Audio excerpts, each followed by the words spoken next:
Hey there guys, Devlon of TBI here coming at you with another video. This is part 2 of my WCQ experience and deck profile and whatnot. Next is the second part, which is the sideboard and tournament reports. So let's get straight into it. So starting with my sideboard here, the first card on top is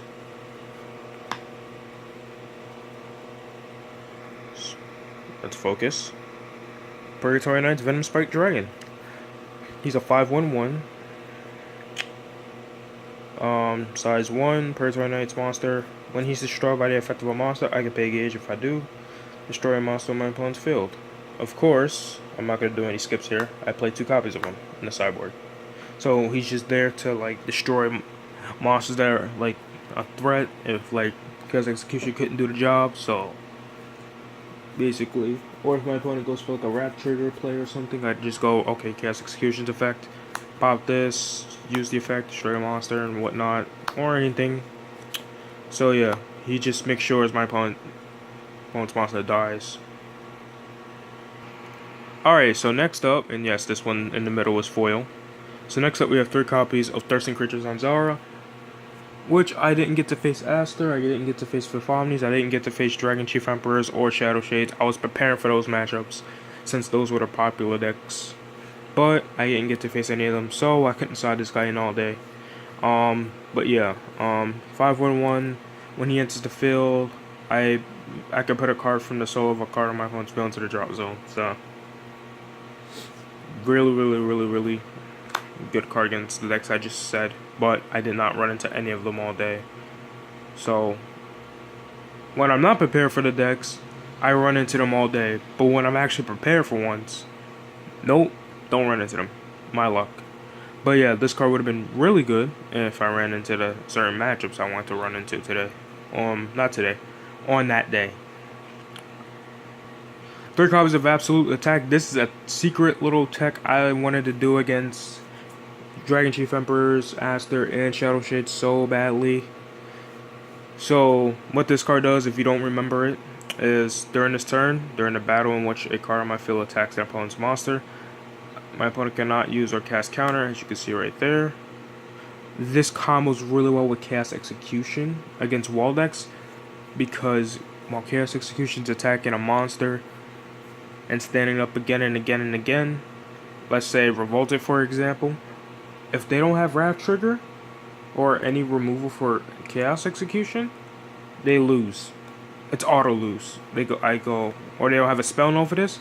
Okay, cast Absolute Attack while I have Chaos Execution. Well, before it comes out, because I have to do this during the main phase. So cast this, and this is during the turn, mind you. Play Chaos Execution on the final phase. Attack Revolted.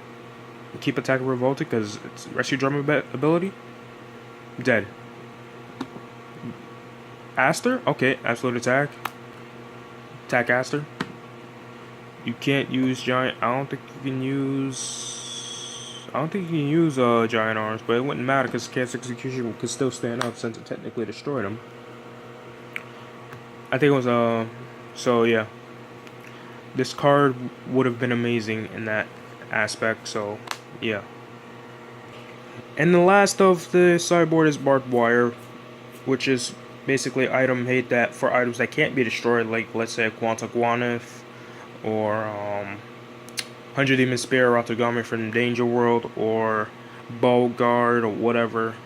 Just resting them would be really devastating to my opponent and pretty annoying to them. So yeah. So that is the whole deck for you guys. Now get into the tournament report. There was double elimination, 6 rounds. I only got up to round 4 and got knocked out at round 4, which is pretty pathetic if I have to say so myself. It was pretty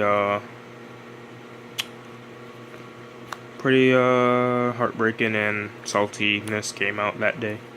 So, and it all began on round 1, mind you. So round 1 I faced Armonite Vanilla Rush. Yes, how did I lose to Armonite's Vanilla Rush? Nothing but vanillas. This person played original Armonite Ogre and and some other stuff. The deck wasn't bad for a rush deck. I can just say that, as at least she knew what she was doing. It's just for this deck it shouldn't have been a problem, but apparently I can't draw defensive cards for the life of me. Game 1 I draw nothing but monsters. No death grips, no black shields, no scapegoats, no nothing. I had the draw power and everything, still didn't draw any of them. So that's just my luck. And then game 2 I lost again. So I got 2-0'd by her. So yeah.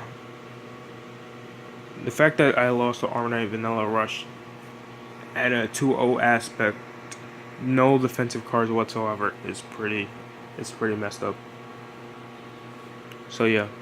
Round 2 I redeemed myself, thank the Lord. I faced a non-Aster Star Dragon World deck that was based around Drum the Neo and Envelop. So it was based around those two. It's like some type of tempo, wall, control, Star Dragon World deck. I 2-0'd them easily. But the funny thing I was able to do on that was I casted Absolute Attack. He read it and he instantly used Garblinker.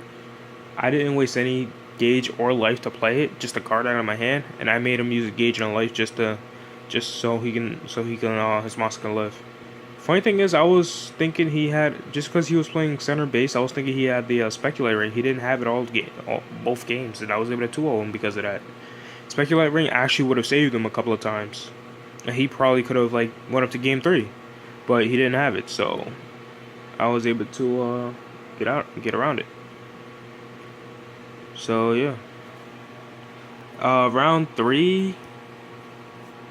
Again, I redeemed myself again by winning again. This is I think I went to game 3 with this, or I 2-0'd again. I 2-0'd my opponent again. It was a Dungeon Adventure Knight mix with Incubus as the mix. So he couldn't see a weapon for the life of him. Like, his items were non-existent. His mission cards was non-existent. His buddy, which is Camille, was non-existent. I don't know how that was a thing. I don't know what happened. Game 1, he had to, in order to do damage, he had to go double Tetsuya on Phil. That's it. And I literally just went in on him. He was able to block, and then I just went for Chaos Execution to end it. He was like, "Oh, I forgot this deck got an impact monster that does this." And then all the times he actually did use Pillar of Fire and Crossbow on my monsters, I actually did have the We Are Immortal to counter it. So I was able to get gauge, bounce back monsters and stuff, which is actually really nice. And I was actually able to go aggressive. So yeah. Round 4 is where I got knocked out. I faced Ozzy. We went up to game 3, and basically I was in top deck situation. I would have so I needed to draw one more monster and I win, because I had no gauge. I didn't charge and draw yet. Viking Axe is in my hand. Chaos Execution, which is 2 gauge, so I couldn't play it that turn. And Inferno was in my hand, which I can't play that turn either, because 2 gauge. All I needed was a monster. Actually, no, I had 1 gauge, and I was going to go into 2 gauge. But I had a Viking Axe, which cost a gauge. I needed a Gyram Lance, a Demios, or a size 1 monster to play with the Viking Axe. I draw a Death Grip, which is the one useless card against Iron because Ozzy's size 4. And he does play a couple of size 2s and 1, so I did keep it in after sideboarding. But that top deck basically lost me the game because my opponent even told me after the match, which was he said he didn't have any shields in hand. He said if I would have link attacked them, if I would have had another monster and link attacked them, I would have won game 3. I would have went to the next round. But my luck being my luck, I couldn't draw a monster that I needed, whether it be a Gyram Lance or a Demios or a size 1 or size 0 to call with the Viking Axe. But that's just my luck. We were both at 3 life, mind you, so I was very, very close until that top deck happened. So yeah, apparently my deck apparently I couldn't draw everything correctly.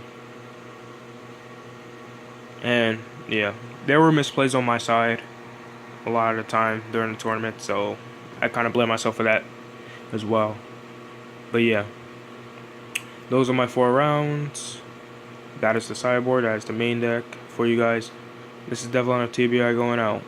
Later, guys. Oh, also, before I leave,